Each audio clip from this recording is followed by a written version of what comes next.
Hi, I'm Shaul.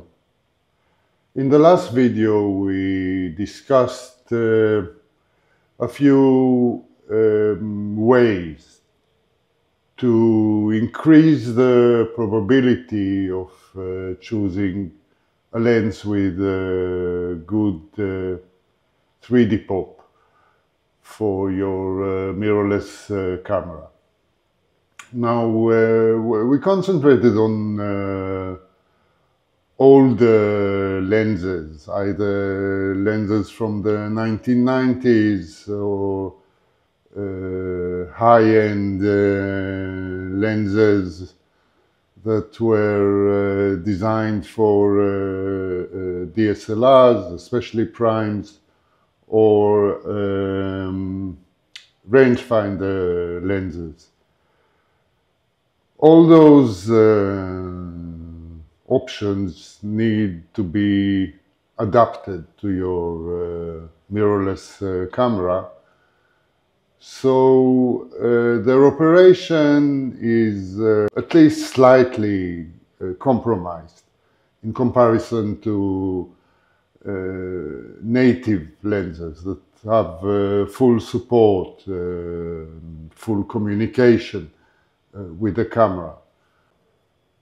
The question that arises is, are there any modern lenses or native lenses that can operate perfectly with your camera that also offer a good rendition of depth, which is what I'm after? And the answer to this question is yes, but. You see, most mirrorless lenses are designed to support high-resolution sensors, which means sensors of 45 megapixels and above. A full-frame sensor of 45, 50, 60, 100 megapixels is not so easy to resolve by any lens. The only way I am aware of designing a lens that can have such monstrous resolving power is to fill it with extra low dispersion glass, which also, as we have demonstrated, reduces the true-to-life appearance of the images. However, there are some lenses made for mirrorless that are designed differently. The design resembles older designs. So an early example is the Zeiss lenses designed for the Sony E-mount. I believe Zeiss called them the Batis series.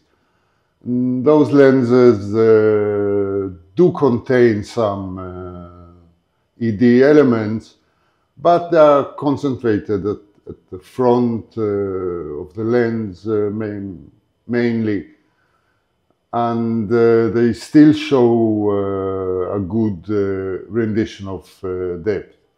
Now, interestingly, I had a look at what Zeiss itself has to say about those lenses, and the manufacturers in its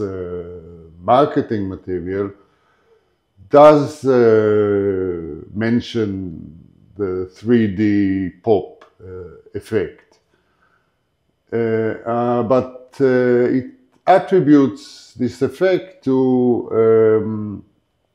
a sharp transition between in focus and out of focus, which makes areas or surfaces that are in focus stand out from the rest of the image. According to the Zeiss website, this has nothing to do with dispersion or chromatic aberration, which promotes the true-to-life appearance of images. However, in online reviews, there are complaints about those Batis lenses suffering from some severe fringing in comparison to other lenses designed for mirrorless, and especially the very fine Sony GM lenses, or G Master, which is their leading professional line of optics. In those Zeiss lenses, chromatic aberration is not corrected to an absolute degree. There is still some dispersion allowed to pass through the glass and reach the sensor. A more modern line of lenses is made by Nikon. So far, Nikon has produced only 3 such lenses, which are interestingly not part of the more professional high resolving power S line. Those lenses are the 28 millimeters f2.8, the 40 millimeters f2, and the new 35 millimeters f1.4.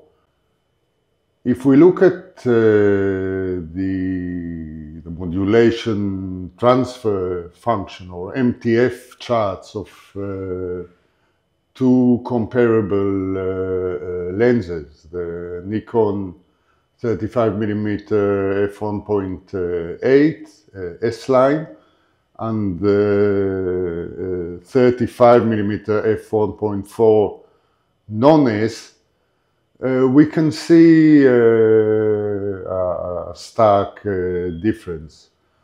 While the MTF chart of the f1.8 lens is quite flat across the frame, from the center almost to the extreme corners, and there is no difference between the resolutions of the meridional and the sagittal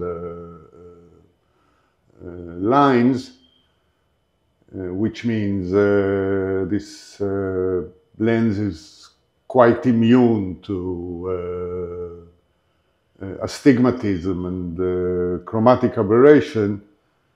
In the 35 millimeter f1.4 chart, we can see that the contrast decreases slightly.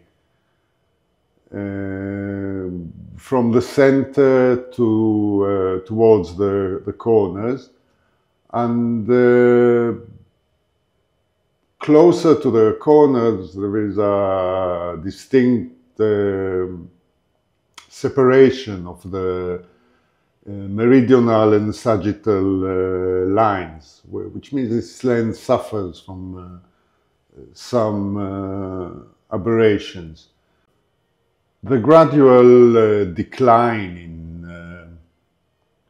contrast, or in sharpness, if you will, towards the corners of the frame suggests that the transition in sharpness is more stark, I would say, or more rapid than other more balanced lenses, which might increase the appearance of 3D pop. The field curvature implies that the difference in sharpness is not only apparent on the z-axis, but also on the focal plane. Subjects that are positioned a bit further away from the focal point of the image will appear softer. So technically speaking, this lens is nothing to write home about, but in practice, the image, when you look at it at a normal size, you do not really observe any compromise in the sharpness or the quality of the images. In this image, for example, the human subjects that appear quite small in this composition are still nice and sharp. You cannot discern any exaggerated blur around that area of the image. I have not looked at this image at large magnification, but I'm sure that if you do it, you will see a lot of imperfections.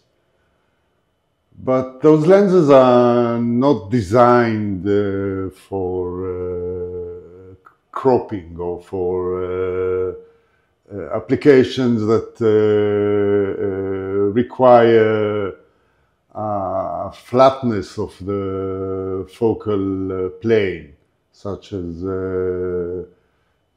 reproduction or perhaps landscape. The perception of depth in this image is quite nice. You can easily judge the distance in this scene, and the subjects and the objects do appear true to life. This lens, the Nikon 35mm f1.4, is a modern lens. You can clearly see that it has a full contrast. It's not one of those low contrast lenses that have a bit of glow around the highlights and other symptoms of high refractive index glass. Now, what about other mounts? Well, you see, the mirrorless mounts are still quite new, and manufacturers are trying to fill up their lens lineups before they begin to specialize in different types of lenses. So I think that it might be a little bit too early to expect good depth rendering lenses from all the manufacturers. I am not aware of any L-mount lenses or Canon RF lenses that are made with 3D pop in mind. Sony itself doesn't make such lenses either. Nikon has just started to produce such lenses, and I hope that 35mm f1.4 is only the first example of a whole f1.4 line that is designed for a more true-to-life rendering of three-dimensional scenes. It seems that Sigma has started making lenses that lend themselves to this type of rendering. Sigma is known for its art series of lenses that is very high resolving power and very clinical. But the other day, a viewer of my channel drew my attention to the new Sigma 18 to 50 f2.8 zoom and to its optical design, which has only one ED element. So I looked at some sample photos, and indeed it has quite a nice rendering, which is surprising because first of all it's a modern zoom, and then it's made by Sigma. But looking at those samples, you can't really mistake it for a usual high-resolution lens. At this time, you cannot really make any generalizations. You cannot trust a manufacturer to consistently produce lenses suitable for one type of photography or another. And you should have a look at a lot of sample images, or at least have a look at the MFT charts or optical design diagrams. As to me, I don't really need this full communication between the lens and the camera.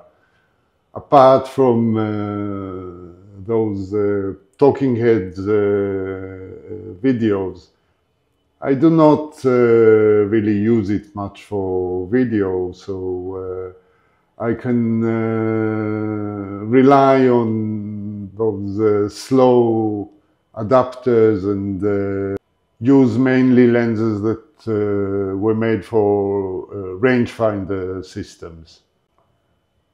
This video is shot on the Thypoc 28mm f1.4, which is one of my favorite lenses. It has a very nice rendition. It is fitted to my camera through an autofocus adapter. For this application, autofocus is good enough, but if I add any movement to this video, such as this one, you can see the problem. Those adapters are not really made for video. However, for stills photography, you can use almost any past or present lens through an adapter. The lens filming me now is the Light Lens Lab 35mm f2. It's a small lens based on a very old design, but I didn't really know how much I liked it. Once in a while, when I'm in the mood, I go back to some of the photos I took in the previous months, and I choose a few of them that I like more than others, and print them. Now, the last time I made some prints, I noticed that a lot of the images I really like have been made by this lens, the Light Lens Lab 35mm, that is also shooting me right now. Images like this one, or like this one, really have some special qualities to them. This image, for example, is shot in quite a tight place.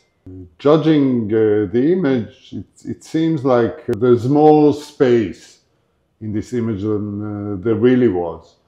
It seems like the distance between the couch and the wall behind it is quite a bit larger. Trying to scrutinize what makes